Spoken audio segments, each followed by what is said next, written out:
I know you say by men kind of flipping it around and dominating women, it's just a return of the energy because this is how we first started out. But how would you say that has affected society over these centuries that they have kind of been in power? How has that affected us as humankind? Okay, so what does a GMO that we know about in nature do to the original being? What do they do? Tear you up from the inside out. Yeah, because you got to understand, we named some GMO beings. Can you name one? Give me one. GMO beans, Beings. What's a beans. GMO? Give me a So GMO. genetically modified organism. Let's see. Yeah, but give me one. Come on, you got to know one. Monsanto be killing us with this dang on. Oh, well, I would Come on, say give me I would one. say corn. Are we talking about beans or are we just Come okay? on. All right, we're gonna go with corn. Everybody know corn. Let me tell you something. When you say GMO, GMO is going to have a personal characteristic, a specific rather characteristic. When you say GMO, you're talking about a genetically modified being. Genetically modified beings characteristically take over the beings that created it. The Mm. same way genetically modified corn takes over regular corn. Oh The my same way when you're looking at the Albion, and I love my Albion people, okay, I do, I love them. But when you're looking at them, they're that which created them, the melanated folks. What did we not establish? And I'm not saying this, this is what science says, that the Y chromosome is a genetically modified being. I didn't make it up. That's what science says. It says that it's not natural. Now you look it up and then you tell me if it's different because everything that I'm reading, it says, nah, this is genetically modified being. It's not natural. It's derived from the X. It specifically was somebody who tampered with the X chromosome to create it. It's not natural. Ooh. So So then who? what does a being that's not natural do? It's going to take over that which created it rather. And so when they took over, then, and again, you got to remember where they came from. They came from a situation where the woman created them. They were slaves. They were the sex slave to the woman. And see, this is why she gets that return of energy to be his sex slave. Okay, I told y'all the matriarch did not marry no males. It was not about trying to have a male and keep a male and cook for the male. That wasn't what he was supposed to be doing.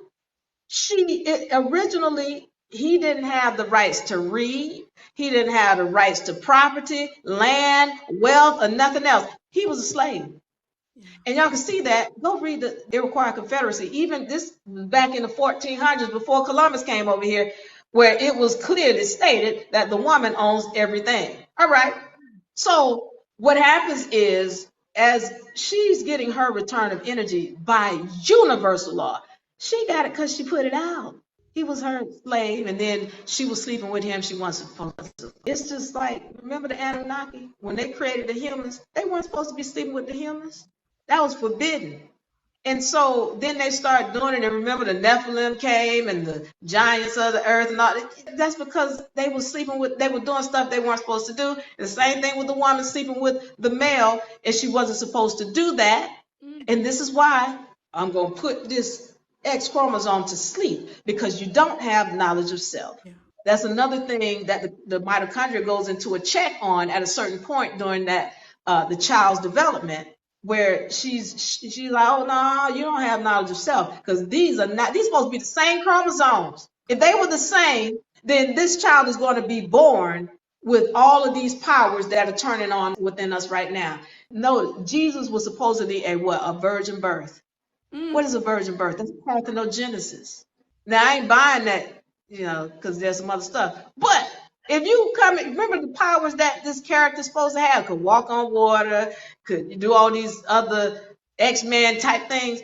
If you got this other chromosome turned on, you have the powers to do all of those X-Men type things. All right. So let me get back to it. I'm sorry.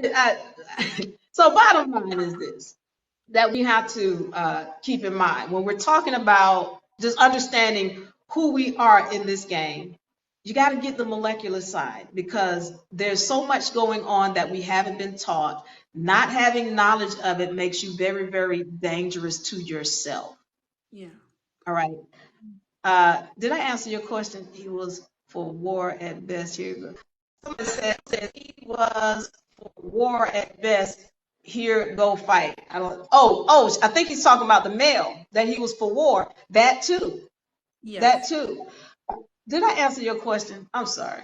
You pretty much did. You pretty much did. And I know this is a lot for y'all, but I love the example you use of GMO corn because if anybody is familiar with GMO corn, it tends to take over the cornfields. It will even like the seed, if it blows into somebody else's cornfield, it'll literally start producing itself and kill out the natural corn. So that was a great example. Yeah. Real quick, let me finish that. Okay, so we're talking about, you were asking about why would they take over, but I brought up GMO because that is what a GMO being will do. Now, let's remember the male has a spiritual side. If he's in touch with his spirit, he's going to respect and revere that which created him instead of trying to destroy it. But if he's not, if he's just all about the flesh, he's going to try to destroy the feminine. Because you got to understand, and let me say this, that Y chromosome is constantly fighting with the X inside of him. He is made up of all X's and that one Y.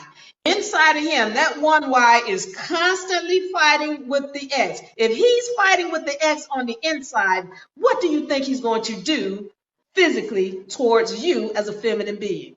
If he's not in touch with himself spiritually, he's going to fight you because that's part of his nature. That's what he's going on inside of him.